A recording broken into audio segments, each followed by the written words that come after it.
সকল মিডিয়া বন্ধুদের নমস্কার। আপনারা অবগত আছেন গতকাল এবং আজ দুদিনের ত্রিপুরা প্রদেশ বিজেপির সমস্ত সাংগঠনিক বিষয় নিয়ে আমাদের মধ্যে আলোচনা করার জন্যে, দিশা নির্দেশ দেওয়ার জন্যে আমাদের মধ্যে ছিলেন মাননীয় সর্বভারতীয় সাধারণ সম্পাদক সংগঠন শ্রী BL সন্তোষজি, ছিলেন উত্তর পূর্বোত্তর রাজ্যগুলির সাধারণ সম্পাদক সংগঠন অজয় জামওয়ালজি, উপস্থিত ছিলেন ত্রিপুরার সংগঠন মন্ত্রী মাননীয় ফণীন্দ্রনাথ শর্মাজি। গত দুদিন অনেক বিষয়ে আমাদেরকে দিশা নির্দেশ দিয়েছেন সমস্ত নেতৃত্বরা, এবং সেই বিষয়টাতে প্রথম আলোকপাত করার জন্যে আমার সঙ্গে রয়েছেন ত্রিপুরা প্রদেশ বিজেপির মাননীয় সম্পাদিকা অস্মিতা বণিক মহোদয়া। আমি প্রথম এই সেবামূলক যে বিষয়গুলোর উপর আলোকপাত করেছেন সেই বিষয়ে কিছু বলার জন্য আমি ওনাকে অনুরোধ করছি।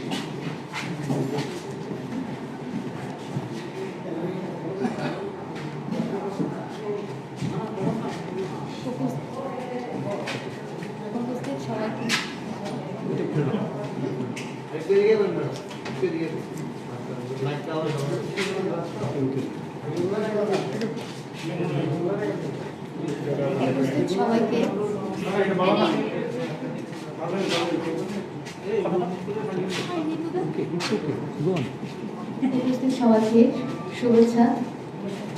আমরা জানি ভারতীয় জনতা পার্টি সেবাহী সংগঠন, মানে আমরা সমাজে কাজ করতে করতে আমাদের সংগঠনের কাজ। আপনারা শুনলে খুব অবাক হবেন, আজকে এখানে বিশাল সংখ্যক আপনারা উপস্থিত আছেন, আপনারা শুনলে সত্যি অবাক হবেন যে সাধারণ জিনিসটাকে কি করে অসাধারণ বানানো যায় শুধু কাজের মাধ্যমে। আমরা মাননীয় BL সন্তোষজির কাছ থেকে সেটাই জেনেছি। আমাদের এখানে উপস্থিত ছিলেন, আমরা মার্গদর্শন পেয়েছি BL সন্তোষজি এবং আমাদের ফণীন্দ্রনাথ শর্মাজি, সাথে আমাদের নর্থ ইস্টের প্রভারী অজয় জামওয়ালজি উপস্থিত ছিলেন। তো কালকে আমাদের দীর্ঘ অফিস বিয়ারার, আমরা যারা অফিস বেরার আছে আমাদেরকে নিয়ে দীর্ঘক্ষণ আলোচনা হয়েছিল। সেই আলোচনার বিষয়ে মূলত কনস্ট্রাকটিভ কাজ এবং ওয়েলফেয়ারিস্টিক কাজ, মানে দুই রকমের কাজের চর্চা হয়েছিল।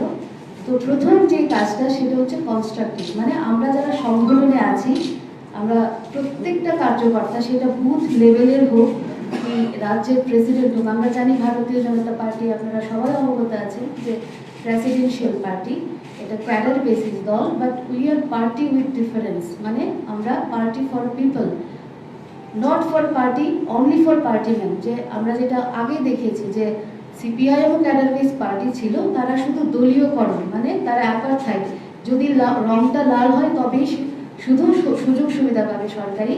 কিন্তু আমরা যে পার্টি উইথ ডিফারেন্স, সেটা আমরা আরেকবার এটা রিজুমিনেট করে নিয়েছি। উনি আমাদেরকে মার্গদর্শন করিয়েছেন। আপনাদের এখানে বসে আমরা 2-3 দিন আগে আমাদের প্রেস মিট হয়েছিল, সেদিন আপনাদের কাছে আমরা বিস্তারিতভাবে তুলে ধরেছিলাম যে আমাদের 23শে জুন থেকে 6ই জুলাই, মানে শ্যামাপ্রসাদ মুখার্জির বলিদান দিবস থেকে শুরু করে শ্যামাপ্রসাদ মুখার্জির জন্মদিন, যেটা 6 জুলাই, সেই একটা 2 সপ্তাহব্যাপী একটা ঢালাও কার্যক্রমের সূচি আছে, যেটার মধ্যে কোভিড যে বিশ্ব মহামারী, সেটাকে যেরকম প্রাধান্য দেওয়া হয়েছে, তেমনি সেবাহী সংগঠন, সেখানে রিলিফ প্যাকেজ বিতরণ, যেটা আপনারা জানেন আমাদের মাননীয় মুখ্যমন্ত্রী 579 কোটি টাকার একটা প্যাকেজ ঘোষণা করেছেন, যেখানে প্রত্যেকের অ্যাকাউন্টে 1000 টাকা করে ট্রান্সফার এবং আমরা ফুড প্যাকেজ সহ সমস্ত রকমের রিলিফ দেওয়া হচ্ছে। সাথে রক্তদান এবং বৃক্ষরোপণ, প্রতিটা বুথে মিনিমাম 10টা গাছ লাগানো। এবং উনি শুধু বলেছেন, দেখুন আমরা সবাই গাছ হয়তো লাগাই, কিন্তু গাছটা বেঁচে আছে কিনা সেটার আমরা খবর নিই না।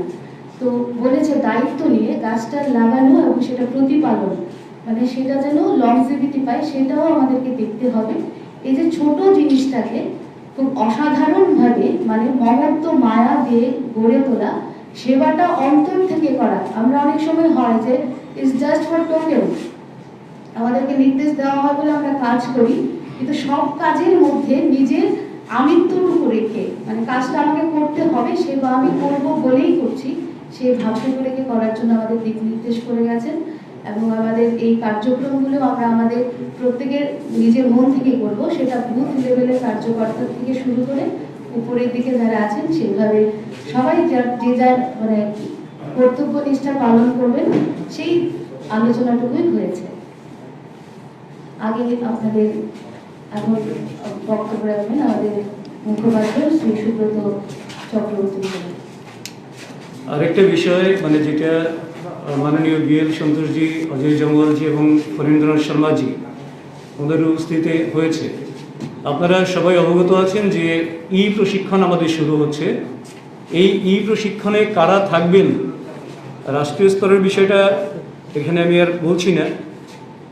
স্টেট লেভেলের, রাজ্য স্তরের প্রশিক্ষণে সবাই যারা থাকবেন, state office bearer, state executive members, সমস্ত মোর্চা প্রেসিডেন্ট, জেনারেল সেক্রেটারি, সমস্ত প্রশিক্ষণ টিমের সদস্যা, জেলা প্রভারী, জেলা সভাধিপতি এবং সাধারণ সম্পাদকদ্বয়, সমস্ত লেভেলের যারা আছেন এবং সেই সঙ্গে সমস্ত কনভেনার, কো কনভেনার, বিভিন্ন সেল যেগুলো রয়েছে তার, এবং অন্যান্য কোঅপারেটিভ সেক্টরে স্টেট রিপ্রেজেন্টেটিভ যারা রয়েছেন তাদেরকে, অর্থাৎ এবং ডিস্ট্রিক্ট পর্যায়েও এই ধরনের কারা পার্টিসিপেট করবেন সেটা একটা বিষয় রয়েছে।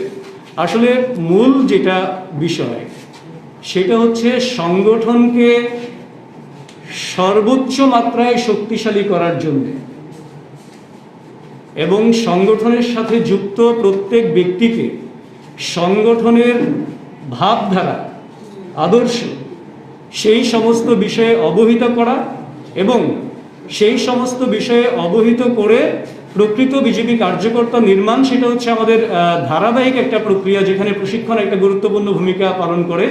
এই প্রশিক্ষণ একেবারে এমপি থেকে শুরু করে কেন্দ্রীয় স্তরে যখন হবে, সমস্ত ক্যাবিনেট মিনিস্টার থেকে শুরু করে কেন্দ্রের, ঠিক তেমনি রাজ্য স্তরেও সমস্ত মন্ত্রী থেকে বিধায়ক থেকে শুরু করে সমস্ত ধরনের জনপ্রতিনিধি সবাই অংশগ্রহণ করবেন। এইটা যেমন একটা বিষয়, লক্ষ্যটা একই জায়গাতে, তার বাইরেও গত দুদিন সমস্ত ধরনের আমাদের যারা রয়েছেন কার্যকর্তা সবার সঙ্গে, প্রায় সমস্ত অংশের সঙ্গে ওনার মত বিনিময় হয়েছে, সলা পরামর্শ করেছেন। একেবারে জেলা সভাপতির থেকে শুরু করে মোর্চার রাজ্য সভাপতি যারা রয়েছেন, অফিস বিয়ারার থেকে শুরু করে, কোর কমিটি থেকে শুরু করে, সমস্ত মন্ত্রী, সমস্ত বিধায়ক থেকে শুরু করে, এমপির দ্বয় থেকে শুরু করে সবার সঙ্গে মত বিনিময় করেছেন।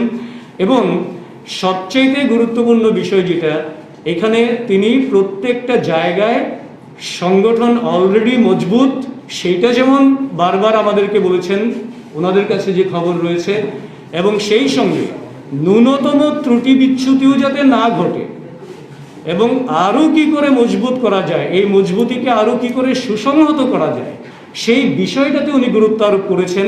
এবং সেই সঙ্গে সবাই যারা কার্যকর্তা ছিলেন বিভিন্ন স্তরের সমস্ত কার্যকর্তারা ইতিবাচক দৃষ্টিভঙ্গি থেকেই আলোচনা করেছেন, সদর্থক আলোচনা করেছেন এবং প্রত্যেকে নিজেদের কমিটমেন্ট দিয়েছেন যে বিজেপি সংগঠনকে সুদূর প্রসারী মজবুত করার জন্য প্রত্যেকে প্রয়োজনীয় সমস্ত ব্যবস্থা নেবেন, সেটার দায়িত্ব প্রত্যেক কার্যকর্তা নিয়েছেন।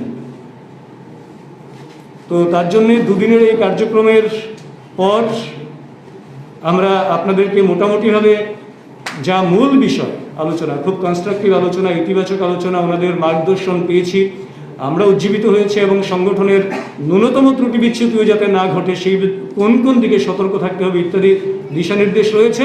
তো আমরা তাদের প্রতি আমাদের কৃতজ্ঞতা প্রকাশ করি এবং আপনাদেরকে সেই বিষয়টা জিস্ট যেটা রয়েছে সেটা আপনাদেরকে জানানো হলো। আপনাদের যদি কিছু বলার থাকে।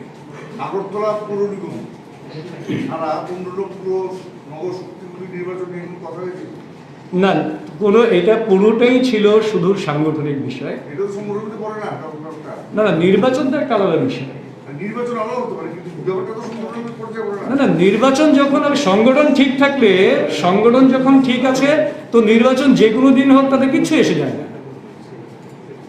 এখন তো অনেক অভিযোগ উঠছে যে মিউনিসিপালিটিতে যেহেতু কাউন্সিল নেই, মেয়াদ উত্তীর্ণ হয়ে গেছে, বহু মানুষ কোনো উপকার পাচ্ছে না, কোনো সুযোগ সুবিধা পাচ্ছে না, এমন জল উঠছে, নালা উঠছে, জল উঠছে রাস্তার মধ্যে, এগুলো তো কাজ হচ্ছে না।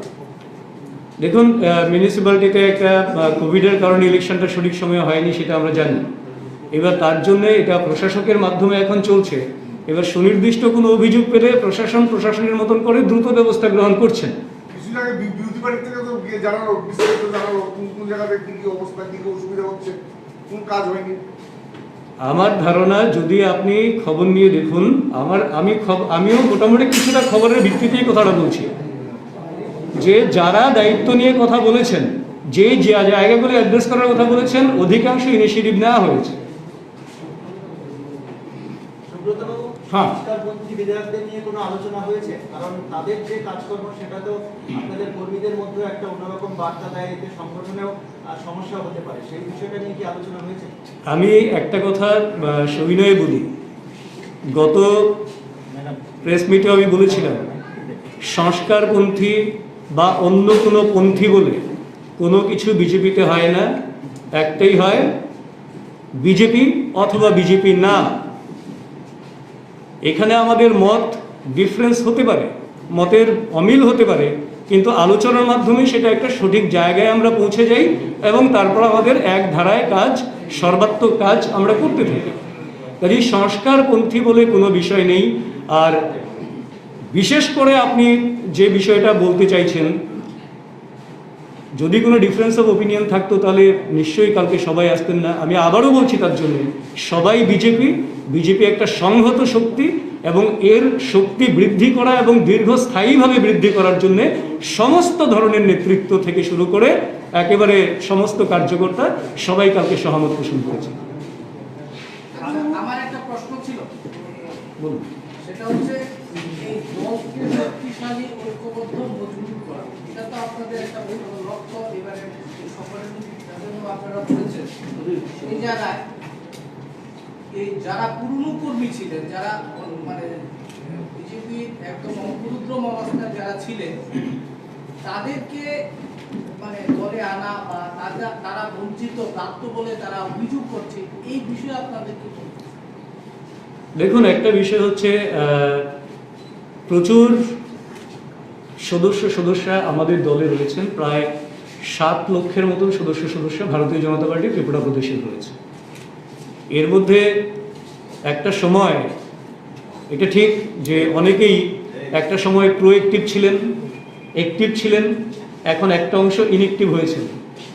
এটা একটা ধারাবাহিক প্রক্রিয়া, যে আজকে আমি অ্যাক্টিভ আছি, কালকে আমার কোনো একটা অসুবিধা হলে আমার হয়তোবা বাধ্যতামূলকভাবেই যদি কোনো এমন অসুবিধা হয়, তো আমরা সেটা পর্যালোচনা করছি। যাদের অসুবিধার কারণে, পারিবারিক হোক, ব্যক্তিগত হোক, কেউ অনেক কিছু ছেড়ে দিয়ে শুধুমাত্র 25 বছরের সিপিএমের অপশাসন থেকে মুক্ত করতে হবে রাজ্যটাকে, এই কমিটমেন্ট নিয়ে যারা এসেছিলেন, যে এটা তার জন্য আমি ত্যাগ স্বীকার করব বিজেপির জন্য, তো তারা ত্যাগ স্বীকার করে যখন দেখেছেন হ্যাঁ তারা সাকসেসফুল, সেই মুক্তির লক্ষ্য অর্জনে তারা সাকসেসফুল ভূমিকা পালন করেছেন, তো তারপর মনে হয়েছে কারোর যে এবার আমি আমার নিজের কাজকর্ম করব, যে কাজকর্মগুলো আমি নর্মাল করতাম।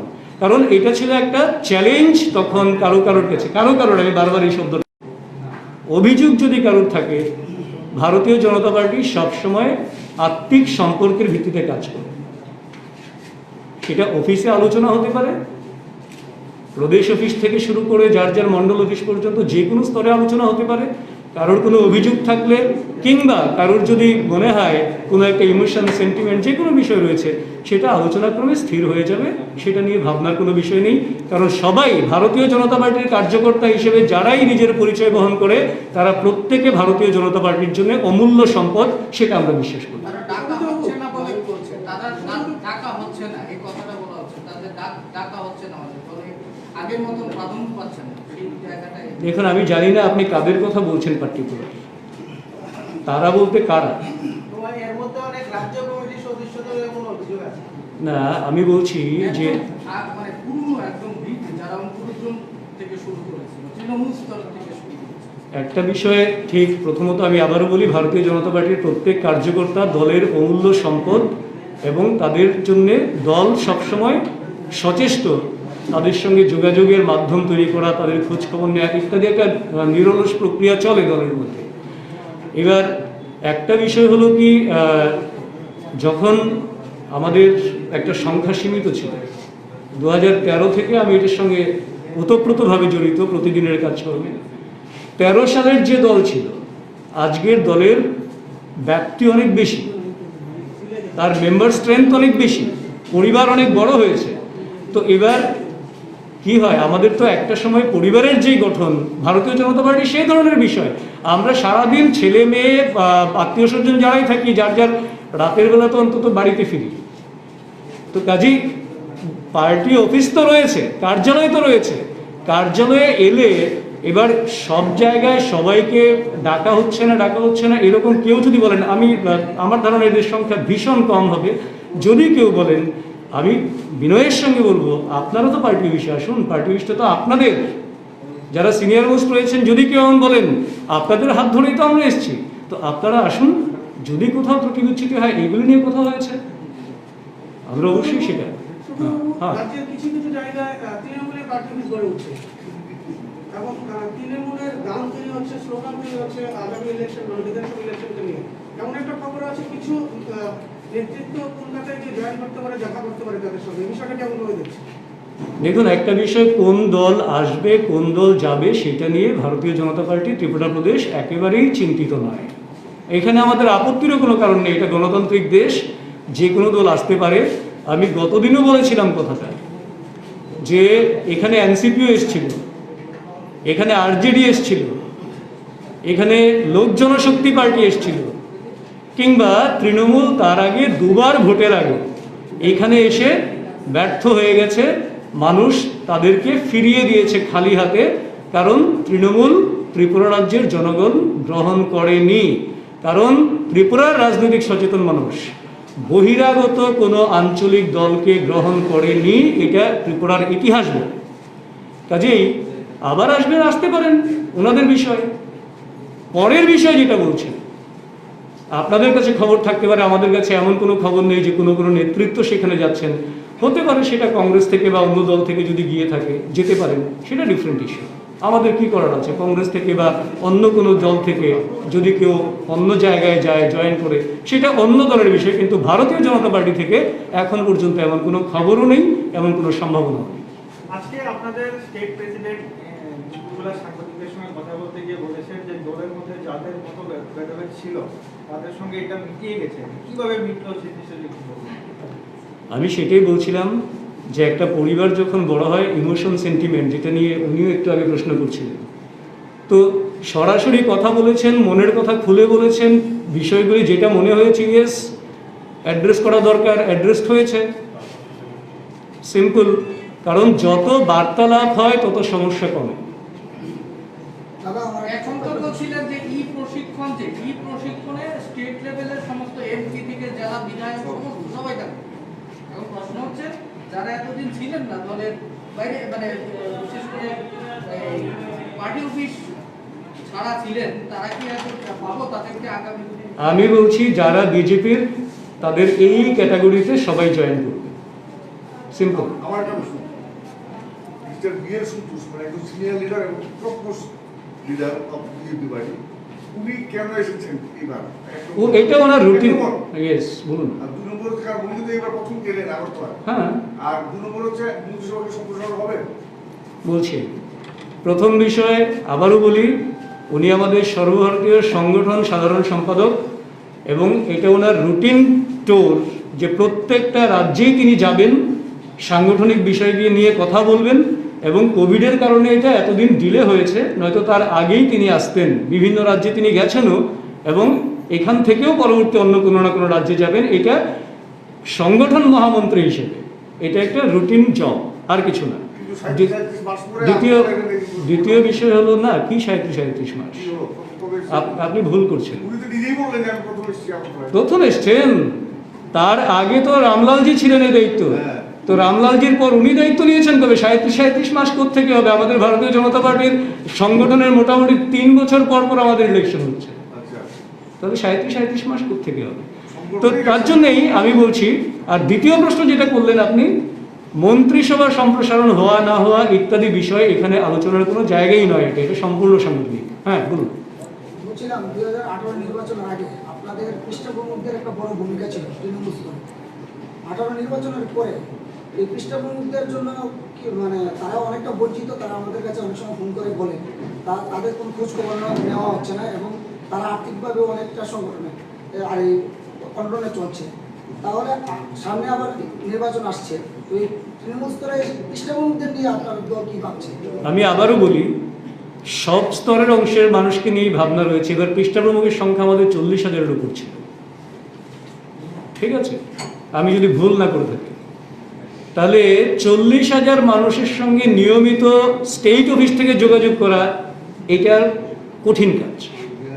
যারা পৃষ্ঠাপ্রমুখ আছেন, যারা পার্টি অফিসে আসছেন, যোগাযোগ রাখছেন, তাদের যত সমস্যা আছে যতটা সম্ভব তাদের সমস্যাকে কি করে অ্যাড্রেস করা যায় সেই চেষ্টায় অলরেডি দল রয়েছে এবং সেই ধরনের উদ্যোগ গ্রহণ করছে।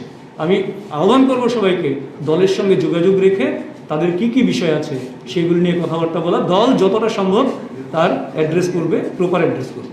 দল থেকে কি তাদের সঙ্গে যোগাযোগ করার কোনো চেষ্টা হচ্ছে?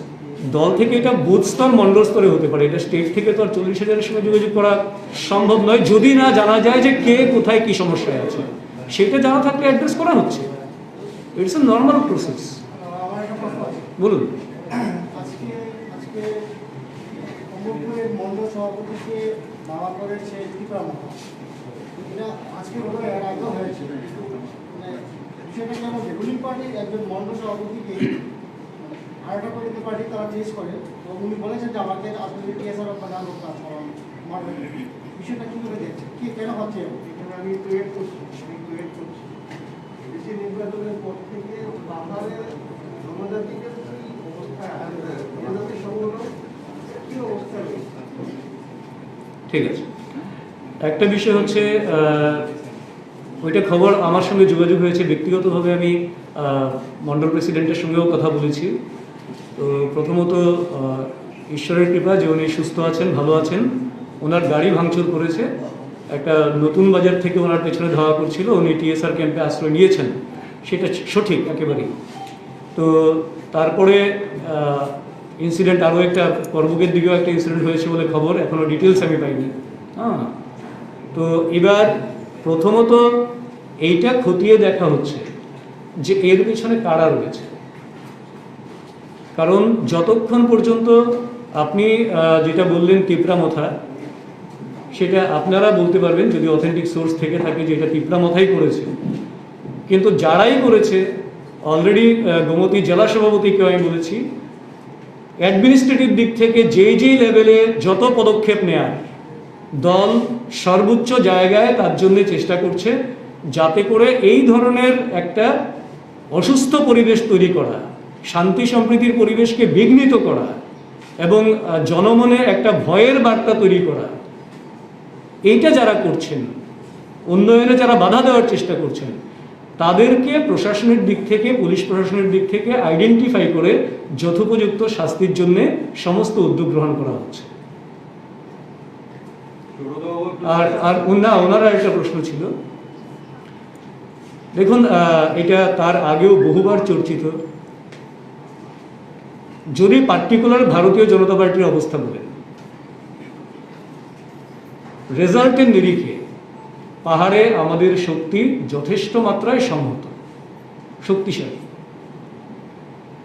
যতটা সিট আমরা লড়াই করেছিলাম, যতটা সিট আমরা জয়ী হয়েছি এবং বুথ ভিত্তিক যে হিসেব রয়েছে সেইগুলো যদি আপনারা একটু অ্যানালাইজ করেন, তো যথারীতি পাহাড়ে এখনও আমাদের শক্তি রয়েছে, সমানভাবেই রয়েছে। কোনো কোনো ক্ষেত্রে কিছু কিছু দুষ্কৃতকারী বাধা দেওয়ার চেষ্টা করছে কাজে, সাংগঠনিক কাজে, কিংবা কোনো কোনো জায়গায় আমাদের কার্যকর্তাদের উপর আক্রমণের চেষ্টা হয়েছে। এগুলি আপনারা সবাই জানেন, আপনাদের মাধ্যমেই আমরাও জানি, যেগুলি সরাসরি আমরা জানি না হয়তো কোনোটা। কিন্তু প্রত্যেকটার বিরুদ্ধেই সঠিক ব্যবস্থা গ্রহণের পদক্ষেপ জারি রয়েছে এবং সেটা জারি থাকবে। আর ভারতীয় জনতা পার্টিকে যে কোনোভাবেই হোক ভয় দেখিয়ে ভারতীয় জনতা পার্টিকে কেউ আটকাতে পারবে না। ভয়কে জয় কি করে করতে হয় সেটা ভারতীয় জনতা পার্টির জানা আছে, কারণ এটা শ্যামাপ্রসাদ মুখার্জির দল। এই কথাটা শুধুমাত্র যারা ভয় দেখানোর চেষ্টা করছে তাদের মনে করিয়ে দিলাম। বিষয়টা হলো যে এই যে আপনি বলে আপনাকে ঠিক আছে সব সঠিক ব্যবস্থা নিচ্ছে ঠিক আছে, কিন্তু আমরা এও দেখেছি যে এডিসি ইলেকশনের পরে বিজেপির একটা প্রতিনিধি দল বিজেপির অফিসে গেছে এবং বলছে পোস্টাল ভাইলেন্সের একটা অভিযোগ এনেছে স্টেট ডাউন। এগুলি কি রুলিং পার্টি কি দুর্বল হয়ে গেছে না কি, মানে বার্তাটা কি যাচ্ছে পাবলিকের কাছে? রুলিং পার্টি পুরা ডিজির কাছে গিয়ে বলছে পোস্টাল ভাইলেন্স। দেখুন, এখানেই হচ্ছে ভারতীয় জনতা পার্টির সঙ্গে অন্য দলের পার্থক্যটা, ডিফারেন্স।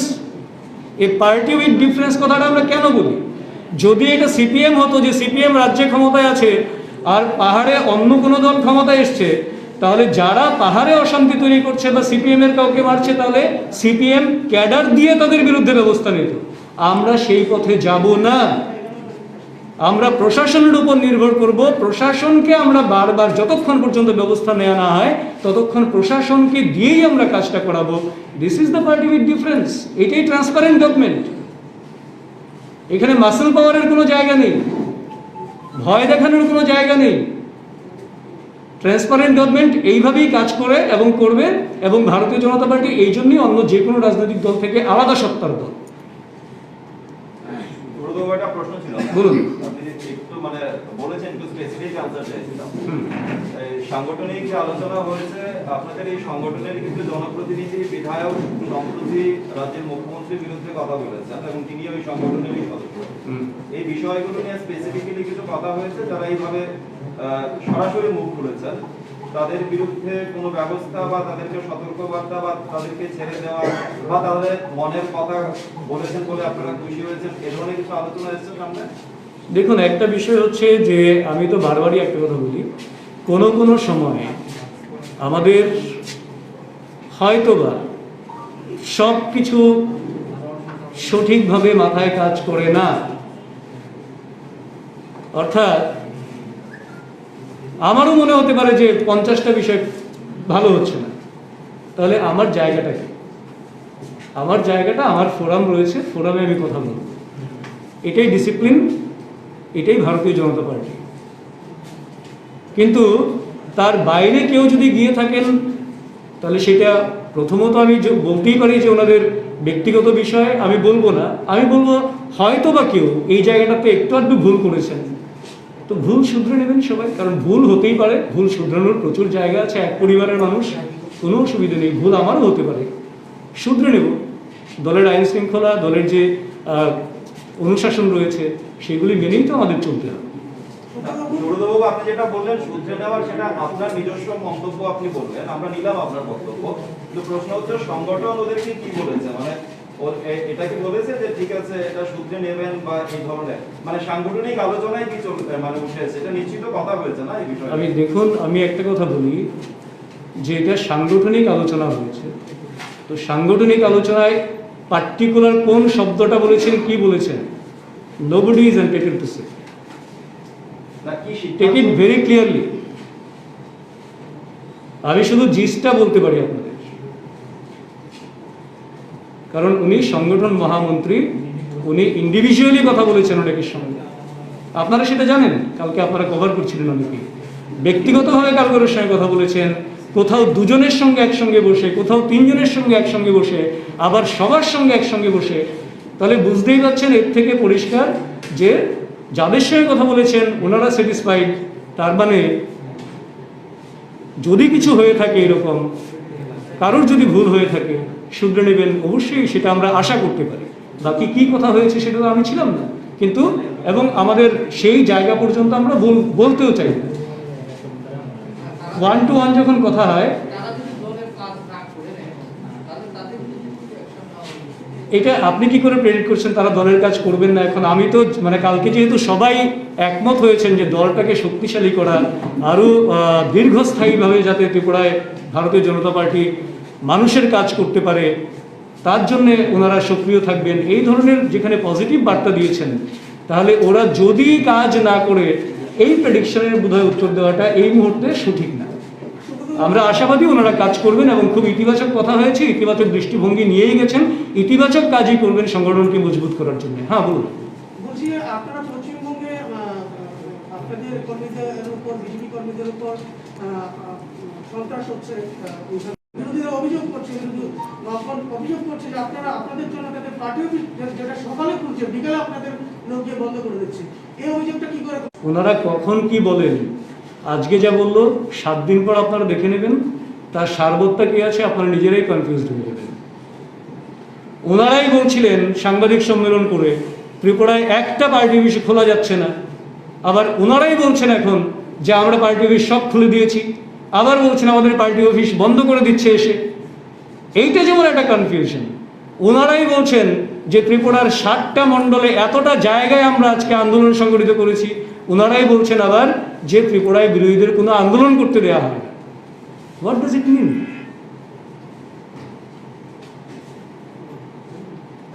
আমি তো জানি না। হ্যাঁ বলুন। আইপিএফটির সঙ্গে কি কথা হয়েছে সেই বিষয়ে কোনো ব্রিফিং আমরা তো দেব না। It's absolutely lies with IPFT.